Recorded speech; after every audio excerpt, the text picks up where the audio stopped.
Every night fucks every day up.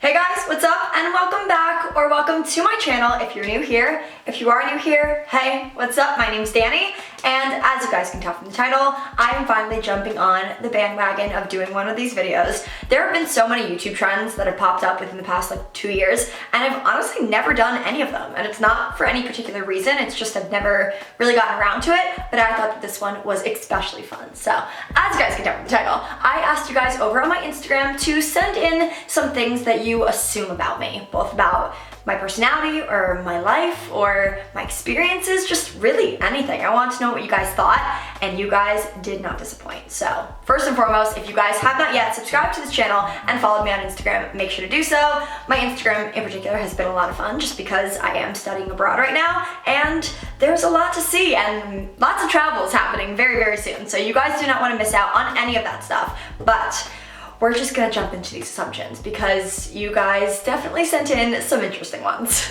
I'm going to start off with kind of just the general idea because I got a lot of assumptions that were similar to this, that I am always a very, very positive person. I'm never in a bad mood. I make the best out of all issues, etc., etc. You know what? For the most part, that assumption is really true. I mean, I definitely have my fair share of bad days and bad moods, just like everyone in the world, obviously, but pretty much all my life, I've done a really good job, I think, at being a very, very positive and happy person, especially when it comes to negative situations. I try and always find a flip side and find a more positive aspect to everything. Of course, in the world that we live in, there is some nasty shit that happens, and sometimes it's just inevitable that there aren't positive aspects to everything, but for the most part, I definitely try and be the most positive human being possible. All right, guys, we're going to step it up a little bit. I don't know why I'm shaking about to answer this question, but I think it's an important thing to talk about. So, I got a lot of opposing assumptions about my confidence, and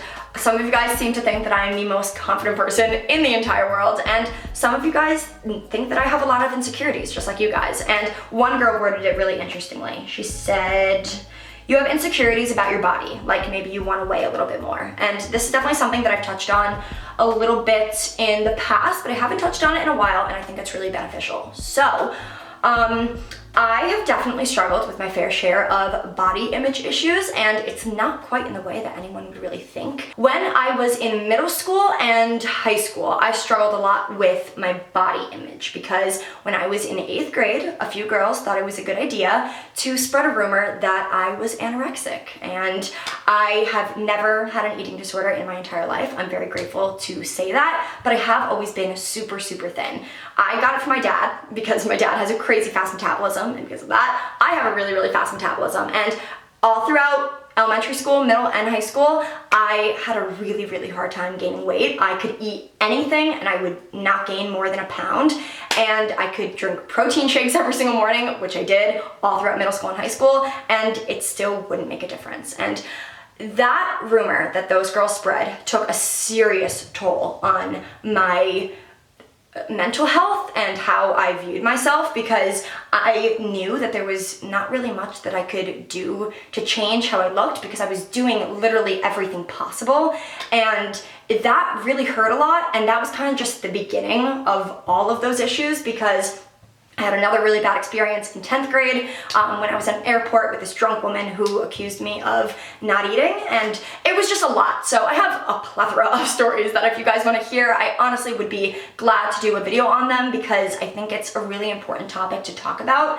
But since then, I'm very happy to say that I feel a lot better mentally and with my body, because since going to college, my metabolism has definitely slowed down and I have been able to gain a lot of weight, and I feel so much more confident as a result. But to be honest, what those girls did in 8th grade definitely took a toll on me and still continues to take a toll on me today, because even though I've gained so much healthy weight and I look like an actual human being now, I still look at myself in the mirror sometimes and think that I'm too thin. And it's not something that's really spoken about often, especially on social media, at least not that I've seen, but it's definitely something that I would like to talk about more. It's hands down been the hardest thing I've ever had to deal with in my life, And I know that there are some people out there who have struggled or are still struggling, just like me. On a lighter note, this one girl says, "You don't have time for a boyfriend." That is her assumption. And quite honestly, I don't think I don't have time, because I think I could make time,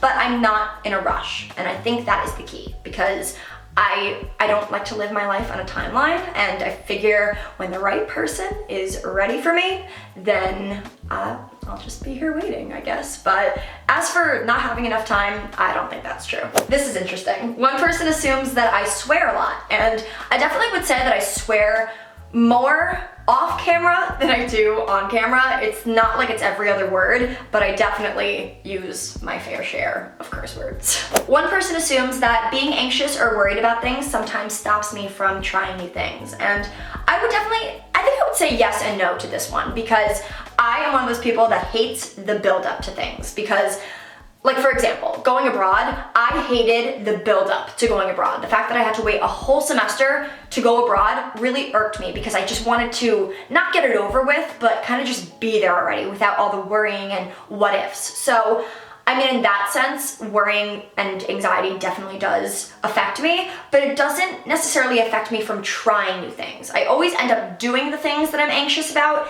It's just the build up to them really freaks me out. This one is so sad. One person assumes that I don't miss Brooke, and for those of you who don't know, Brooke is my college roommate. She's been my roommate since freshman year, also my best friend, and that is so not true. I miss Brooke so much. She is still and always will be my best friend. I love her so much, so that is definitely false. I miss her so much. This is probably my favorite one. One person says, "I don't know, you just look like you smoke a lot of weed." Absolutely not. Like, that could not be further from the truth. Someone said, "I assume that you got bullied for your YouTube channel in high school." And this one was pretty true. I mean, I wouldn't say I was hardcore bullied and I went home crying every single day and the entire school tormented me, because that's not true. But there were a lot of websites like Ask.fm and Yik Yak, and a few people, some of which that I'm even kind of still friends with today, that were not very nice to me. And that's a real shame, but you know what? That was definitely one thing that didn't get to me as much as some of the other things that I've been through, I guess. But it sucked. I mean, people being mean to you is never fun, so I would say yeah, but I'm over it. It's okay. Someone said you were secretly hoping to find your soulmate while you're in Spain. That is a fact. If you guys have ever seen the movie Monte Carlo, it's basically these four girls that go on vacation and they end up all falling in love, and that would be great, but I mean, I've only been here for 2 weeks, but it doesn't seem very likely. I actually got a ton of assumptions about studying abroad, and a lot of you guys seem to assume that I wish I had never left home and that I wish that I never came. That's definitely false. I have come a long way in the past 2 weeks, and I am incredibly happy to be here. I mean, it's definitely still hard, and it's definitely hard seeing my friends at school all being together, and just because that feels so familiar, but I know that I'm incredibly grateful to be here, and I am making some really cool friends, so that is definitely false. I'm really happy to be here. Alright guys, so that is going to be it for my video. I really hope you guys enjoyed it, and if you did, please make sure to let me know in a comment down below. I had so much fun doing this, so if you guys enjoyed it as much as I enjoyed filming it, let me know in a comment, and it will encourage me to do more videos like this one in the future. I love you guys so much, and I will talk to you very soon in my next video. Bye!